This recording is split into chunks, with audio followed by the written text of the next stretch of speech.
Magandang araw mga kaibigan. Gusto kong i-share sa inyo ang isang Facebook reel na napanood ko. Tungkol ito sa press con ni Yusek Claire Castro at ang isang tanong ng reporter na tungkol sa hair follicle test ng Pangulong Marcos Jr. Nako, medyo napikon na. Lumalabas, napikon, nagkainitan na. Yusek Claire Castro at ang reporter na ito. Tinatanong ni Yusek, sino bang nagre-require? Sino ba yung nananawagan ng hair follicle test?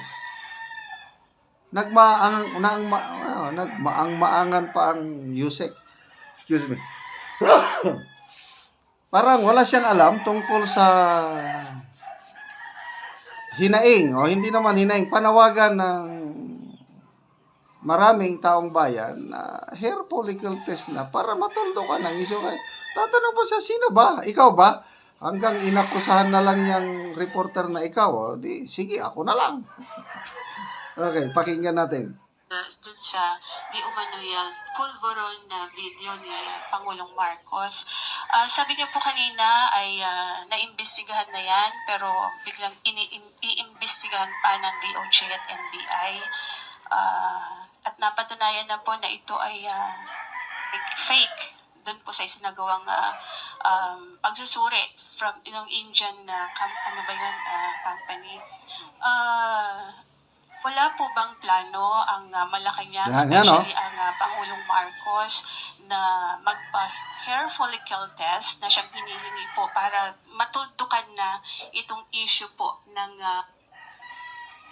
wala bang plano? Napakagandang tanong napaka-respeto. Wala bang plano ang Pangulong Marcos? Ano lang, para matuldukan ng issue. So kung ako ang sasagot niyan, depende sa gusto ng Pangulo. Kung sabi niya ayaw, walang plano ang Pangulo. Hindi siya magpa-hair follicle test. Ganoon lang. Yon ang desisyon ng Pangulo. Tapos, in the same manner na last year pa pala ito, nanawagan si Attorney Vic Rodriguez na magpa-hair follicle test siya. So, why would I do that? I will not. Ganoon lang. Nako, ang sagot ni Claire Castro, malayo, napikon. Di umano yung paggamit ng ipinagbabawal na gamot ng ating Pangulo. Sino po ba ang humihingi? Yun. Marami. Sino po ba ang humihingi? Sino ba ang nananawagan ng hair follicle test? Di ba nagmamangmangan? Mula pa nung ipinalabas yung video na yan, ang nakapanood, millions na, ang dami nang nananawagan para matuldo ka ng issue once and for all. Tuldo ka na para makapag-move on na sana tayo. Di ba? Ganun lang kasimple. Kung wala kang ginawang masama, di sige, test nyo ako. Ayan na, ngayon na. Kagaya ng ginawa ni Congressman Pulong Duterte, Congresswoman Migs Nograles, nagpa-hair follicle test, negative naman. Ganon, kasi malinis ang konsensya. Ito, nung vlogger pa ito, binabatikos, grabing batikos niya kay BBM. Ngayon, number one, defender. Sino? Po sa ating mga kababayan ang sa social media na nagre-react dito po sa ipinapalabas na video na ito. Actually, parang nag-die down na po ito before dahil nga sasabi nga na Malacanang it's a fake. Pero biglang nabuhay after po nung ginagawang investigasyon mismo ng Kongreso, ng Kamara. Kaya po muling lumabas itong video na ito. And sabi nga po nung vlogger na si Miss Pebbles Conanan ay si Attorney Harry Roque, yung mastermind nitong video. Pero inamin naman ni Miss Maharlika, yung another vlogger, na parang siya yung nagbigay lang kay Attorney Roque. Kaya ang tanong ko po, sabi niya sa social media hinihingi. Sino po in particular ang mga sasabi niyo sa akin na humihingi ng ganitong klaseng pag-test? Ang ating pong mga kababayan Sino po in particular? Pwede po sigurong Ikaw na po ba? Sige, ikaw ang humihingi? Okay.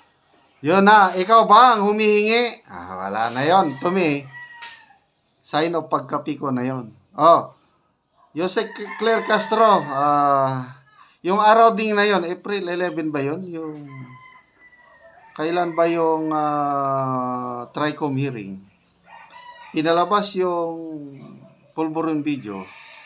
Sa Mindanao, napakalaking transport group. Mindanao Confederation of Transport Group with more than 1 million members.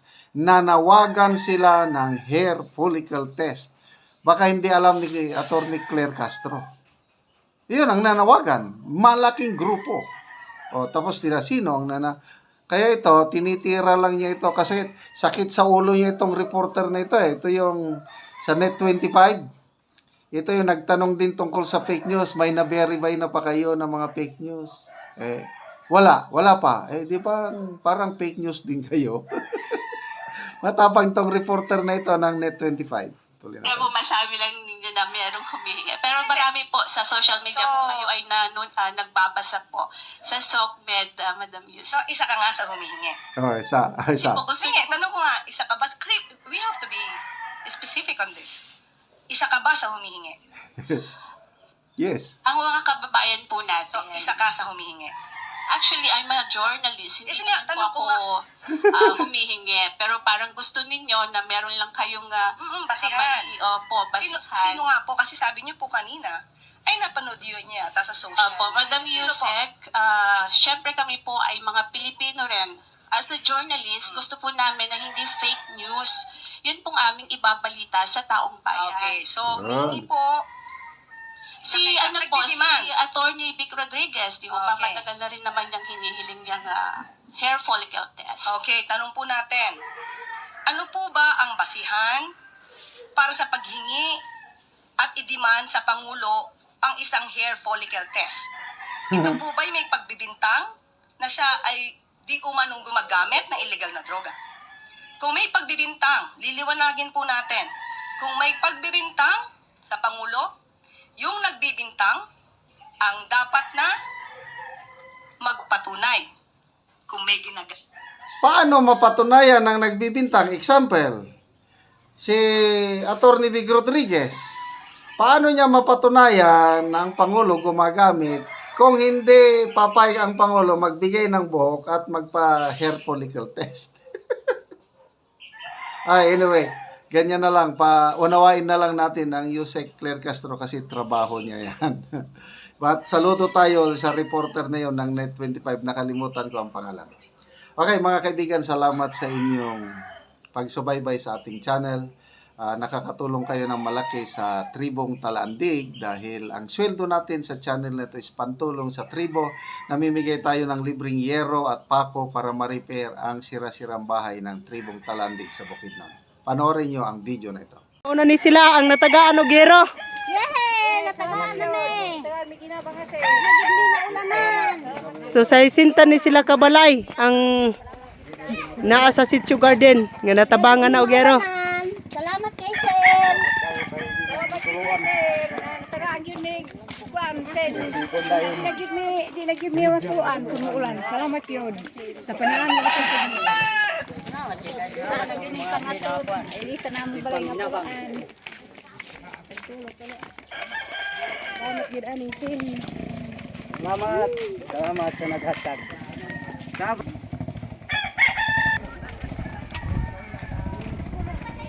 So layo-layo gid ni among baklayon padulong sa Sitio Garden.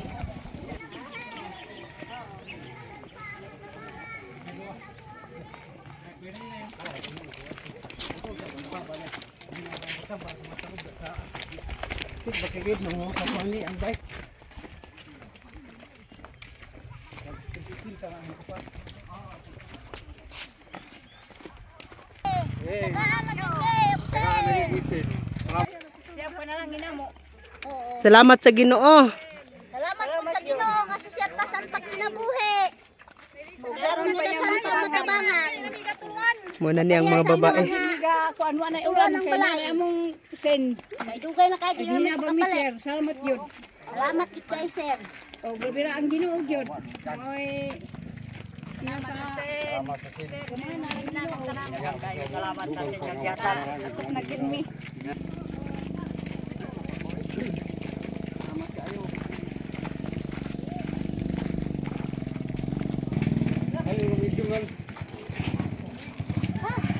Mahulay sila.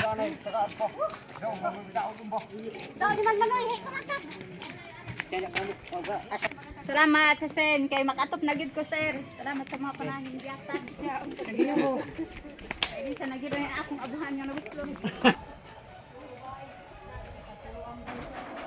Una ni ang balay sa natagaan na Mugyero nga kining babae lang Salamat gyud. gyud sir sa imong mga panangin o bisan pamansad ka mong Oh, una ni ang balay. Aron katong nangit sa Ginoo, salamat sa nimo sir nga inaot pa nga katong mga ulahi nga nanginandan sa magkanako nga matagaan sad sila sa ulahing panalangin. Salamat kaayo. Ug sa nangatan sa video karon, salamat kaayo. Oo, sige, salamat po.